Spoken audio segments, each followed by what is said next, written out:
Good morning વિદ્યાર્થી મિત્રો, હું કાજલ વ્યાસ. આજે આપણે ભણીશું ધોરણ 7 ઇંગ્લિશ મીડિયમ ગુજરાતી સેકન્ડ લેંગ્વેજનો પાઠ નંબર 5, જેનું નામ છે सर्दीना प्रतापे. सर्दी मतलब जुकाम, प्रतापे मतलब उसकी वजह से, तो जुकाम की वजह से. અને જેના લેખક છે જ્યોતિન્દ્ર દવે. ચલો આપણે પાઠ વિશે જોઈએ. આ હાસ્ય વાર્તામાં એકને બોલવામાં અને બીજાને સાંભળવામાં તકલીફ હોય તેવી બે વ્યક્તિઓ ભેગી થઈ જાય તો તેમની વચ્ચેની વાતચીત કાકા કહેતા કથરોટ જેવી થાય છે. અહીં શરદીના કારણે આવી તકલીફવાળા બે સજ્જનો વચ્ચેનો સંવાદ આપ્યો છે જે हास्य प्रेरक है. ये जो स्टोरी है उसमें एक को बोलने में तो दूसरे को सुनने में तकलीफ होती है, प्रॉब्लम है.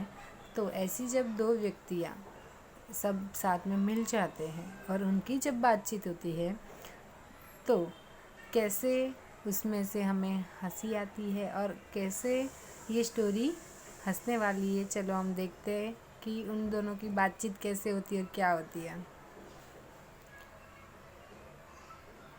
મારે એક વખત એક જાણીતા સજ્જનને અમુક કામને અંગે મળવા જવાનું હતું. એ સદગૃહસ્થની બીજી બધી ઇન્દ્રિયો કરતાં કાન કંઈક ઓછું કાર્ય કરે છે એ વાતની મને ખબર નહોતી. मुझे एक बार एक पहचान वाले सज्जन को कुछ काम के लिए मिलने जाना था और वो जो सज्जन है उसकी सारी इंद्रियां काम कर रही थी, पर जो कान है वो कुछ कम काम कर रहा था. वो बात मुझे पता नहीं थी.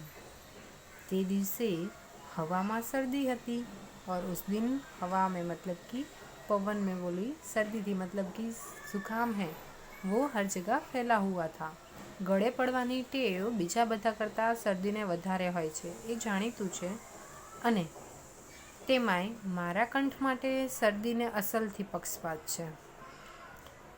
गले मिलने की सबसे बुरी आदत, टेव मतलब कि आदत, सबसे बुरी आदत दूसरी बीमारियों से ज़ुकाम को सबसे ज़्यादा होती है और मुझे तो पहले से ही था कि ज़ुकाम है वो जल्दी से हो जाता था. એટલે તે દિવસે ગળામાં શરદી ને મગજમાં ગરમી, કંઠ બેઠેલો અને મગજ તપેલું, એવી કંઈક મારી સ્થિતિ હતી. और उस दिन गले में सर्दी थी, मगज में गर्मी थी, कंठ यानी आवाज़ है वो बैठ चुकी थी और मगज है वो तप चुका था. क्योंकि जब ज़ुकाम होता है तो कुछ अच्छा नहीं लगता, तो उसकी वजह से इनका जो मगज है वो तप गया था, माइंड, और ऐसी कुछ उनकी स्थिति हो चुकी थी. હું એ સદગૃહસ્થને મળ્યો ત્યારે મારો અવાજ ઠેઠ ઊંડો ઉતરી ગયેલો હતો અને શરદીને લીધે એમના કાન વધારે અશક્ત બન્યા હતા. और मैं जब उस सज्जन से मिला तब मेरी आवाज़ है वो बहुत ही गहरी हो चुकी थी, मतलब कि बैठ चुकी थी, तो उसकी वजह से बहुत कम निकल रही थी. तो और ज़ुकाम की वजह से जो कान है वो भी थोड़े અશક્ત हो गए थे कि कुछ ज़्यादा सुनाई नहीं देता था. અમારી વચ્ચે જો સંવાદ થયો તે પૂરેપૂરો યાદ નથી, પણ કંઈક નીચે પ્રમાણે હતો. संवाद यानी बातचीत. हमारे बीच जो बातचीत हुई वो बिल्कुल ऐसे बैठे की बैठी मुझे याद नहीं है कि क्या हुई थी, पर जो थोड़ी बहुत याद है वो नीचे हम देखते हैं. चलो देखो, ये दोनों सज्जन रहे. મને આવકાર આપતા આપતા એ સદગૃહસ્થ બોલ્યા, ઓહો, આજ કઈ આ તરફ? કેમ, તબિયત તો સારી છે ને? આવકાર આપતા मतलब कि मुझे बुलाते हुए उस सज्जन ने कहा कि ओहो, आज इस तरफ? आपकी तबीयत तो ठीक है ना? આપનું જરા કામ હતું. તબિયત મજામાં છે, જરા શરદી થઈ છે, બાકી બીજી રીતે કુશળ છું. अब क्या कहते हैं कि आपका जरा मतलब कि थोड़ुक, आपका थोड़ा मुझे काम था, तबीयत तो ठीक है, बस थोड़ा ज़ुकाम हुआ है, बाकी सब तो कुशल मतलब कि अच्छा ही है. चलो आगे देखते हैं हम. મને શરદી થઈ છે એમ તમને કોણે કહ્યું? એ તો જરા નહીં. જેવા સડેખામ અને ઉધરસ થયા છે, મને જોવા આવવાની, અહીં સુધી આવવાની? તસ્દી લેવા જેવી કંઈ નહીં, કંઈ નથી. अब वो क्या उल्टा समझा, उसने कहा कि मुझे ज़ुकाम हुआ है. अब देखते उन्होंने क्या समझा कि मुझे ज़ुकाम, अब वो सज्जन कहते हैं हाँ कि मुझे ज़ुकाम हुआ है, ऐसा आपको किसने कहा? और मुझे तो खांसी भी हुई है, और यहाँ तक आपको देखने आने की क्या ज़रूरत थी? तस्दी यानी कि तकलीफ़, प्रॉब्लम. आपको इतनी तकलीफ़ लेने की क्या आवश्यकता थी? और मुझे इतना नहीं था कि आप यहाँ तक आने की तकलीफ़ लो. મને લાગ્યું કે એમના સમજવામાં કંઈક ભૂલ થઈ છે, પણ તે સુધારવાનો પ્રયત્ન ન કરતા મેં કહ્યું, હવે કેમ છો? દવા બવા તો કરો છો ને? मतलब कि अब मुझे पता चल गया कि उनको समझने में कुछ प्रॉब्लम हुई है, पर मैंने उसको सुधारने का प्रयास नहीं किया. और मैंने कहा आपकी अब आप कैसे हो? आपने दवाइयाँ ली? ऐसा करके दूसरे सज्जन जो गए थे काम के लिए उन्होंने पूछ लिया.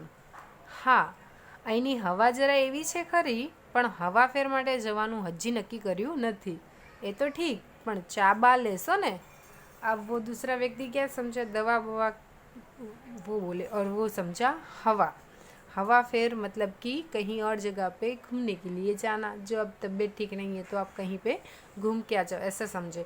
तो अब वो क्या कहता है कि हाँ, हवा तो ठीक है, पर हमने कहीं पे ऐसे बाहर जाने का कुछ अभी नक्की मतलब कि निर्णय नहीं लिया है, ऐसा सोचा भी नहीं है.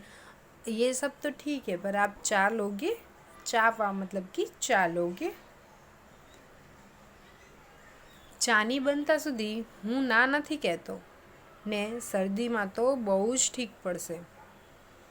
अब वो क्या कहता है कि चा के लिए तो मैं कभी मना ही नहीं करता, और जब मुझे जुकाम है तो उसमें तो चा अच्छी होती है. બનતા સુધી તમે ચા નથી પીતા તે ઘણું સારું, પણ ચા શરદી કરે એમ તમને કોણે કહ્યું? વારું, कॉफ़ी लेसो? अब वो क्या समझता है, दूसरी बार भी क्या होता है कि यहाँ पे वो पूछता है कि चा के लिए, उसने हाँ किया, पर ये क्या समझे कि आप बनता सुधी मतलब कि आप, मुझे ऐसा लगता है कि आप चा नहीं पी रहे हो, बहुत अच्छा है, पर आपको ऐसा किसने कहा कि चा से ज़ुकाम होता है? कोई बात नहीं, चलो आप कॉफ़ी लोगे? कॉफ़ीनो पण अत्यारे वांधो नहीं. अब दूसरा सज्जन कहता है कि चलो कॉफ़ी का भी अभी मुझे कोई भी प्रॉब्लम नहीं है. वांधो मतलब तकलीफ, प्रॉब्लम. कॉफ़ीनो डॉक्टर वांधो ले छे? ठीक, त्यारे कोको. अब वो क्या कहता है कि अच्छा, कॉफ़ी का डॉक्टर ऐसे प्रॉब्लम कहते हैं, तो ठीक है, तो कोको ले लो आप. મોઢેથી બોલીશ તો ચા અને કોફીની પેઠે કોકોય ગુમાવીશ. એમ લાગવાથી મેં ડોકા વડે હા કહી ને આખરે અમારે માટે કોકો મુકાયો. अब मोढ़े मतलब कि मुँह से मैंने चा और कॉफ़ी के लिए हाँ कहा, फिर भी उन्होंने गलत समझा. तो इस तरीके से जो मैं मुँह से बोलूँगा तो मैं उन दोनों की तरह, पेठे मतलब कि उन दोनों की तरह, मैं कोको भी अब नहीं पी पाऊँगा, वो भी मैं घुमा दूँगा. इससे अच्छा है कि उसने क्या किया, अपनी डोक हिलाई, अपनी गर्दन हिलाई, और लास्ट में क्या, वो उन दोनों के लिए कोको आई. आ घर तमने फावे छे कि नहीं? मैं पूछूं. अब वो सज्जन क्या पूछता है कि आपको इस घर में सब सेट हो गया कि नहीं? तो वो बोली उठा, वर सुलोचना एमनी पुत्री, मतलब कि दूसरे जो सज्जन थे उनकी पुत्री का नाम था सुलोचना. माटे वर हजी शोध्यो नहीं, हजी नानी छे, सी उतावड़ छे. उन्होंने बोला कि घर, और ये समझे वर. तो क्या हुआ कि वो जल्दी से बोल उठते, वर नहीं, अभी तो मेरी लड़की बहुत ही छोटी है, अभी तो क्या जल्दी है? उतावड़ मतलब कि जल्दी, तो अभी क्या जल्दी है उसके लिए? आ प्रमाणे दवाने बदले हवा, घरने बदले वर. સાંભળનાર સાથે જે વાત કરવા આવ્યો તો તે વાણી દ્વારા કરવી અશક્ય છે એમ મને લાગ્યું. તેથી પત્ર લખી એ વાત એમને જણાવી એવો નિશ્ચય કર્યો. થોડી ઘડી આડીઅવડી વાત અલબત્ત ઉપર પ્રમાણે જ કરીને મેં આખરે કહ્યું, હવે રજા લઉં છું. और देखते हैं हम कि हवा के बदले उन्होंने दवा के बदले हवा समझा, घर के बदले उन्होंने वर समझा। और ये सब सुनते ही मुझे ऐसा लगा कि वाणी मतलब कि मैं बोल के जो बात कहने आया था वो मैं बोल के नहीं कह सकता, क्योंकि ये अशक्य है। मैं कहूँगा कुछ, वो समझेंगे कुछ। इससे अच्छा है कि मैं पत्र लिख के फिर उनको अपनी जो बात है वो मैं कह दूँगा। और फिर मैंने थोड़ी बातचीत की, जो ऊपर हमने देखी, वो थोड़ी बहुत बातचीत की। फिर उन्होंने कहा अंत में कि मैं आपसे रज़ा लेता हूँ, मतलब कि मैं घर जाता हूँ ऐसा। અરે મારા મહેરબાન, આમ શું બોલો છો? તમે આવ્યા તેમાં મને સજા થઈ, उल्टो आनंद थयो। अब उन्होंने बोला कि मैं आपसे रजा मतलब कि मैं परवानगी लेता हूँ अपने घर जाने की, तो वो रजा के बदले समझा सजा। तो क्या कहता है कि मेहरबान मतलब मेहमान, ऐसे कि अरे आप तो मेरे मेहमान थे, ऐसा क्यों बोल रहे हो आप? और आप आए उसमें मुझे क्यों सज़ा होगी? उससे अच्छा तो मुझे आनंद हुआ, मुझे कोई સજા નહીં हुई है।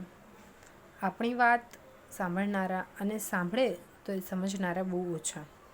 ડોકું હલાવી અને મૂંગા મોએ એમને રજા લઈ હું ચાલતો થયો। जो हमारी बात है वो सुनने वाले और सुन के भी समझने वाले बहुत ही कम होते हैं।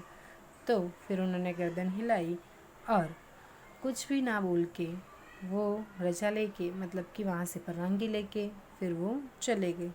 और जो ये हमारा चैप्टर है वो रेतीनी रोटली, जो जतेंद्र दवे है उन्होंने जो अपनी वार्ता लिखी, वार्ता संग्रह रेतीनी रोटली, उसमें से ये एक वार्ता हमें यहाँ पे हमने पढ़ी। आपको ये स्टोरी कैसी लगी वो आप मुझे बताओगे कमेंट के द्वारा।